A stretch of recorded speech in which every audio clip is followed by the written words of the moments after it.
تصور مرشد کیا ہے؟ روحانیت میں جو ابتدائی نو وارد مرید ہوتے تھے، انگریزی میں جن کو ہم کہتے ہیں نووس، تو پہلا جو سبق روحانیت میں ہوتا تھا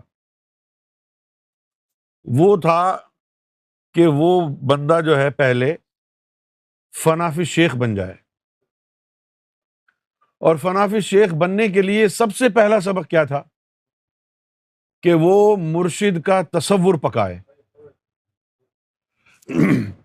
اچھا، مرشد کیونکہ اللہ والا ہوتا ہے، اس میں اللہ ہوتا ہے، اس میں نور ہوتا ہے۔ اگر کسی انسان میں نور ہے اور تو اس کا تصور کرے گا تو اس کے تصور سے تجھے نور ملے گا۔ کیوں جی؟ اس کے تصور سے تجھے نور ملے گا، اور جب تو فنافی شیخ ہو گیا پھر کیا ہوگا؟ پھر تو مرشد کا تصور کرے گا نا تو مرشد کو بیل بجے گی کہ مجھے کوئی یاد کر رہا ہے، وہ تیری طرف متوجہ ہوگا۔ جیسے اب تو فنافی شیخ سرکار گوھر شاہی کا فنافی شیخ ہے، اب تجھے سرکار کو بلانا ہے تو سرکار کا تصور کر، سرکار بولیں گے ہاں بھائی کیا بات، اس طرح بلاتے ہیں نا روحانیت میں، تصور کرتے ہیں تو فوراً وہاں سے جواب آتا ہے ہاں جی بولو خیر ہے۔ لیکن ابتدائی دور میں مرشد کا تصور اس لیے کرتے تاکہ اس کے گناہ دھل جائیں، مرشد کے تصور سے نور آئے، اس کے گناہ دھل جائیں، صاف ہو جائے۔ ایک بزرگ تھے، تو ان کے پاس ایک آدمی مرید ہونے کے لیے آیا، تو بزرگوں نے کہا جی میرا تصور کرو۔ اب یہ تصور سے دو تین چیزیں ہوتی ہیں، ایک تو نور بھی جاتا ہے، دوسرا یہ کہ تصور کرنے سے مرشد کی محبت بھی آتی ہے۔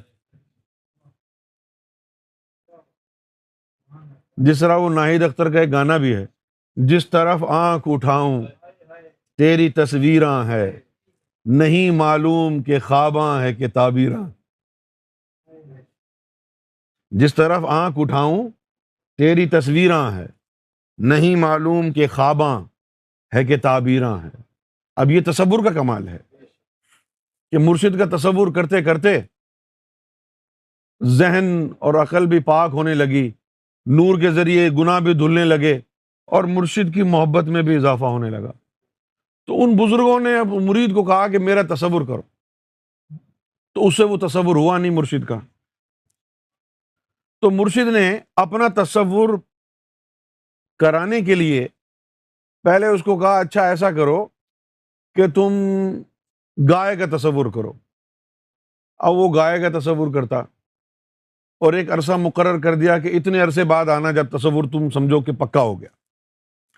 تو اس نے دروازے پہ دستک دی، کون؟ میں ہوں حضور، تصور پکا ہو گیا؟ ہاں جی ہو گیا، آ جاؤ۔ اور پھر کہا کہ نہیں ابھی ہوا نہیں ہے، واپس چلے جاؤ۔ پھر کچھ عرصے بعد دوبارہ آیا کہ گائے کا تصور پورا ہو گیا ہے؟ تو کہنے لگا جی ہاں ہو گیا ہے، میں وہ گائے کا تصور ہوں۔ کہا نہیں ابھی پورا نہیں ہوا ہے۔ پھر کچھ عرصے بعد اس نے دوبارہ دستک دی، تو انہوں نے اندر سے کہا آ جاؤ، تو وہ آیا ہی نہیں۔ تو انہوں نے کہا بھئی آ کیوں نہیں رہے تم؟ وہ کہنے لگا جی میرے سینگ پھنس گئے ہیں دروازے میں۔ تصور کا مطلب یہ ہے، مرشد کا تصور، کہ آدمی اپنے آپ کو بالکل بھلا دے، مکمل طور پر ہوش و حواس مرشد کے تابع ہو جائیں، پھر کوئی شک و شبہ نہ رہے، پھر اس کا پاؤں ہلے تو یہ بات آلریڈی انڈرسٹوڈ ہو کہ مرشد نے حکم دیا ہے تو اس کا پاؤں ہلا ہوگا، ورنہ ہلتا نہیں۔ یعنی وہ بندہ، اس کے ہوش و حواس مرشد کے تابع ہو جاتا، جیسا کہ حضور کے لیے اللہ تعالیٰ نے قرآن مجید میں کہا کہ وما ينطق عن الهوى انا وحی یوحی، کہ یہ اپنی زبان سے، اپنے نطق سے تو کچھ بھی نہیں کہتے، یہ تو وہی فرماتے ہیں جو میں ان کو کہتا ہوں.